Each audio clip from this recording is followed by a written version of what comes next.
ಆತ್ಮೀಯ H16 news ಅರ್ಥಾತ್ ಹೇ ಸೀತಾರಾಮಗೆ ಸ್ವಾಗತ. ನಾನು ನಿಮ್ಮವ MI ಅಥವಾ ಮಲ್ಲಪ್ಪ ಜೋತಾವಾರ್. ಆದ್ಮೇಲೆ ಈಗ ತಾವು ದಿನ ಸುದ್ದಿಗಳನ್ನು ಅದರ ಜೊತೆಗೆ ವಿಶೇಷತೆಗಳನ್ನ ನೋಡ್ತಾ ಹೋಗಿ ವಿಶೇಷ ಈ ಮೊದಲನೇ ಸುದ್ದಿಯನ್ನು ನೋಡಿ.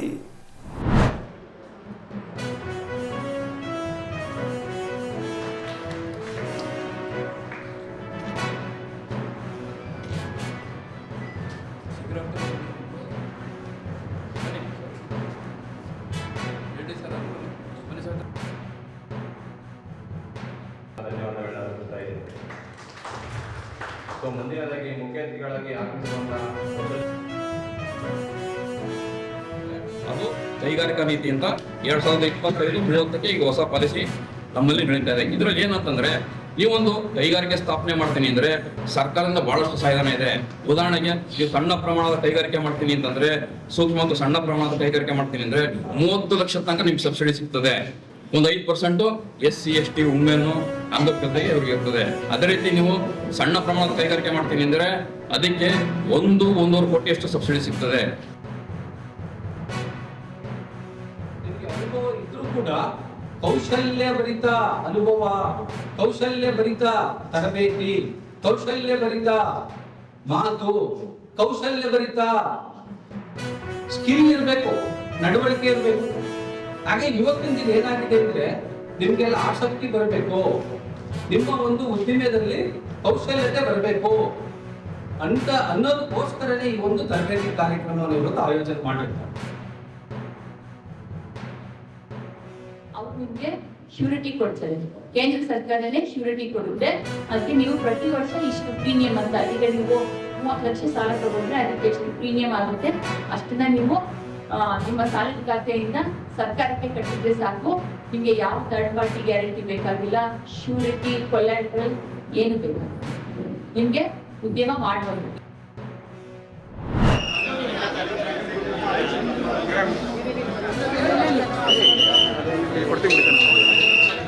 ಜಾಸ್ತಿ ಮಾಡಿ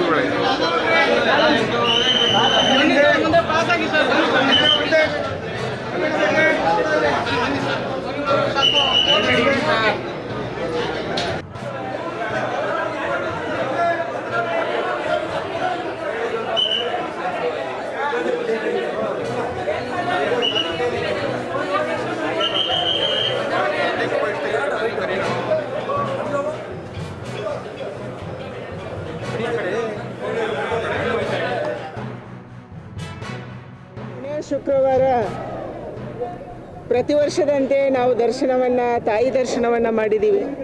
ರಾಜ್ಯದಲ್ಲಿ ಬರಗಾಲ ಇದೆ. ಒಂದೇ ಖುಷಿಯ ಸಂಗತಿ ಅಂದರೆ ನಮ್ಮ ಕಾವೇರಿ ತುಂಬ್ತಾ ಇದ್ದಾಳೆ. ಇದೇ ಪರಿಸ್ಥಿತಿ, ಇದೇ ಮಳೆ ರಾಜ್ಯದ ಎಲ್ಲ ಕಡೆ ಬರಲಿ, ರಾಜ್ಯದ ಬರಗಾಲ ದೂರ ಆಗಲಿ. ತಾಯಿ ಚಾಮುಂಡೇಶ್ವರಿ ನಮ್ಮ ನಾಡ ದೇವತೆ, ನಾಡಿಗೆ ಅವಳು ಹರಸಲಿ ಅನ್ನುವಂಥ ಪ್ರಾರ್ಥನೆಯನ್ನು ನಾವು ಸಲ್ಲಿಸಿದ್ದೀವಿ. ತುಂಬ ಖುಷಿ ಆಗುತ್ತೆ ತಾಯಿಯನ್ನು ಕಂಡಾಗ. ರಾಜ್ಯದ ಮತ್ತು ದೇಶದ ರಕ್ಷಣೆಯನ್ನು ಮಾಡಬೇಕು. ನಮ್ಮದು ಒಂದೇ ಇದೆ, ಈ ದೇಶ ರಕ್ಷಣೆ ಆಗಬೇಕು. ದೇಶದಲ್ಲಿ ಕಲೆ, ಸಂಸ್ಕೃತಿ, ನಮ್ಮ ಧರ್ಮ, ನಮ್ಮ ಆಚಾರ, ನಮ್ಮ ವಿಚಾರ ಉಳಿಬೇಕು. ಒಂದೇ ಪ್ರಾರ್ಥನೆ ಮಾಡ್ತಾ ಇರುವಂಥದ್ದು. ಇಡೀ ದೇಶದಲ್ಲಿ ಅತ್ಯಂತ ಹೆಚ್ಚು ಓಟು ಇವತ್ತು ಇಲ್ಲ, ಡಿಲೀಟ್ ಆಗಿದೆ ಅಥವಾ ಶಿಫ್ಟ್ ಆಗಿದೆ ಅನ್ನುವಂಥದ್ದು ಕರ್ನಾಟಕದಲ್ಲಿ.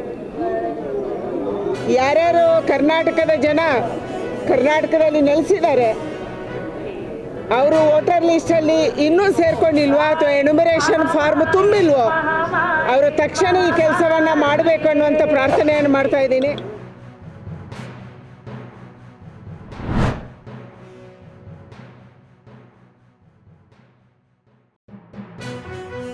ನಾನು ಮೊನ್ನೆ ಕೂಡ ಇದೇ ಹೇಳಿದ್ದೀನಿ. ನಾವು ಸುಮಾರು 140 ಜನ ಇದ್ದೀವಿ. 30-33 ಹುದ್ದೆಗಳಿದೆ. ಎಲ್ಲರಿಗೂ ತೃಪ್ತಿಪಡಿಸೋದು ಭಾಳ ಕಷ್ಟದ ಕೆಲಸ.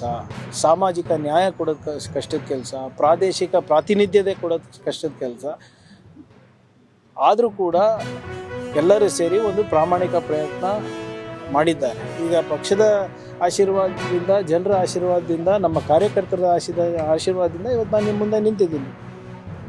ನನಗೆ ಇಲ್ಲಪ್ಪ ಸಾಕಾಯಿತು, ನೀನು ಈಗ ಪಕ್ಷದ ಕೆಲಸಕ್ಕೆ ಹೋಗು ಅಂದರೆ I have to do it. There is no choice. ಎಲ್ಲರಿಗೂ ಅನ್ವಯ ಆಗ್ತದೆ, ನನಗೂ ಅನ್ವಯ ಆಗ್ತದೆ, ಯಾರಿಗಾದರೂ ಅನ್ವಯ ಆಗ್ತದೆ. ಆಮೇಲೆ ಅದರಲ್ಲಿ ಅಸಮಾಧಾನ ಪಡುವಂಥ ಯಾವುದೇ ಇದು ನನ್ನಲ್ಲಿ ಇಲ್ಲ.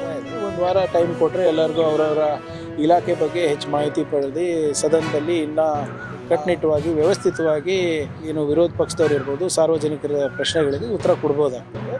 ಆಗುತ್ತೆ, ಇವತ್ತಿಲ್ಲ ನಾಳೆ ಆಗುತ್ತೆ.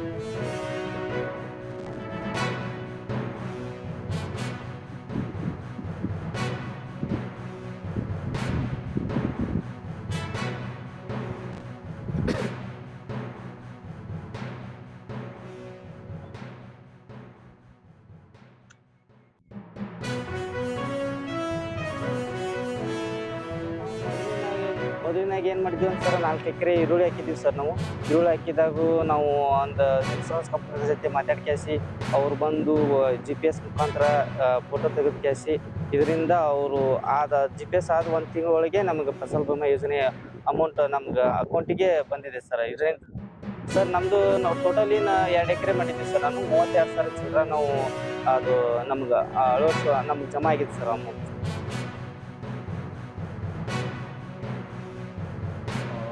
ಜೂನಿಗೆ ಪ್ರಾರಂಭ ಆದರೂ ಸಹ ಸಾಕಷ್ಟು ಮಳೆ ಕೆಲವು ತಾಲೂಕಲ್ಲಿ ಕೊರತೆ ಆಗಿದೆ. ಅದಕ್ಕೋಸ್ಕರ ಇದು ಪ್ರಧಾನಮಂತ್ರಿ ಫಸಲ್ ಬಿಮಾ ಯೋಜನೆ ರೈತರಿಗೆ ಒಂದು ವರದಾನ ಅಂತ ಹೇಳಬೇಕಾಗುತ್ತೆ.